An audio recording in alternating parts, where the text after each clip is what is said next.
date, can you elaborate on your connectedness to the underserved monolingual Spanish-speaking constituencies and how you plan to engage them during your campaign and, if elected, after you are elected mayor?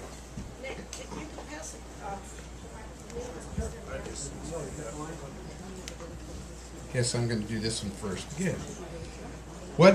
What I have been doing recently since middle of last year is I've got a group of community leaders together to talk about Modesto. What can we do better?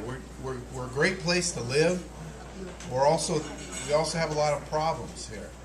And what are we going to do about that? So we got together, it was in October, it was about 40 community leaders, and essentially what came from that is that we need to help families, because because of families and what has happened, the erosion of the family and values and principles in the family, we have drugs, gangs, teen pregnancy, just go down the list. It's about helping families, the more I think about how our community came up with that, I'm very proud, because it isn't about those specific items. It's about what's happening in the family. Because I would venture to say most of our parents didn't worry about us doing anything really bad. I'm sure we all did a few little snippets of bad, but I don't think they worried about us going into gangs or having drug issues or things like that, because we had values. We were all in this room were raised with values and principles. So what has come out of that is that group said, let's focus on the airport neighborhood, because it's a small area. It's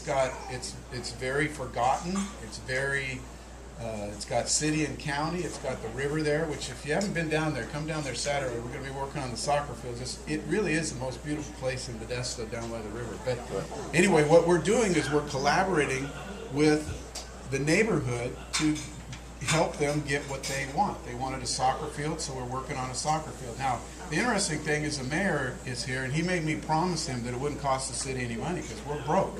So we went down there through a little bit of donations for pipes and sprinklers and a lot of sweat equity by the neighborhood. We're able to have that. They're going to mow the soccer fields themselves.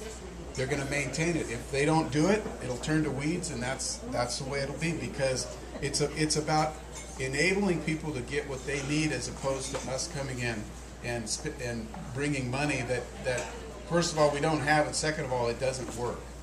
It doesn't work for us to just come and fix a problem with money. We have to engage the neighborhood, and as the campaign goes on, you'll hear about a lot more about what's going on there, but I don't want to dominate here.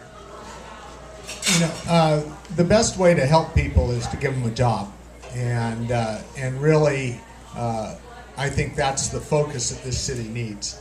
I have been working in the Paradise area, James Marshall. I went to James Marshall, by the way, as a youngster.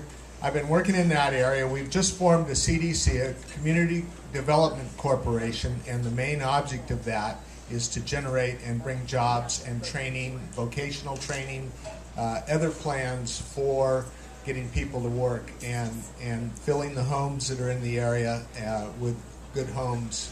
So that's going to be my focus, figuring out ways to put people to work. And that's the way to help all languages, regardless of what your base language is. I think one of the issues is understanding what the issues are and what affect different areas in our city. And they're all different challenges. They're never the same. But from my background, it's going to be a little different than most others. Again, in this particular race, you have three well-qualified individuals. It's going to be a tough choice, because you got three tough choices to make. But it's a no-lose situation, in my opinion. But my background, you have to understand, I was born in Calexico. I grew up in El Centro, and I grew up around a Hispanic population. I was not only grew up around it, I was raised by a Hispanic lady. And so when I think of it, it touches me maybe a little differently. I become very emotionally attached. The woman that literally, well, I'll read to you from a book. This is on Amazon. It's not new printing. It was printed in 1997. Didn't have this printed to get in politics, but it's who I am. And when I read it, I become very emotionally attached because it's about my life and about the woman that raised me. Her name was Lola. And Lola lived in Mexicali. She was unemployed. And by God's grace, she met my parents. And she moved in and raised my brothers and I. And here's this is from her granddaughter. She wrote in 1988. So Lola was very attached to the Zalaki children, and particularly to the youngest 3-year-old Billy. Since their mother was always at work or someplace, Lola became, according to the children, their second mother.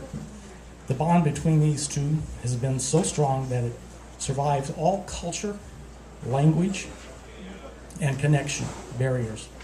Today, Billy is a well-established businessman with his family of his own, but in Lola's eyes, he will always be her little boy. Billy has not forgotten Lola, Mama Lola, and though they're miles apart and separated, he still, by geographic distance, he still visits her several times a year, as does the rest of the family. And to many individuals working for many years, and criticizing that it may have been domestic work or a degrading position, but to Lola it turned out to be a very fortunate circumstance. It wasn't fortunate just for her, but for me and my family. Now, I'm sorry, it's hard to discuss that because it's so emotional. When I read that, I remember what I was raised with. It's important to me. It's important to know that whatever the issues are, they're important to me because I feel it and I know it. Anyway, thank you.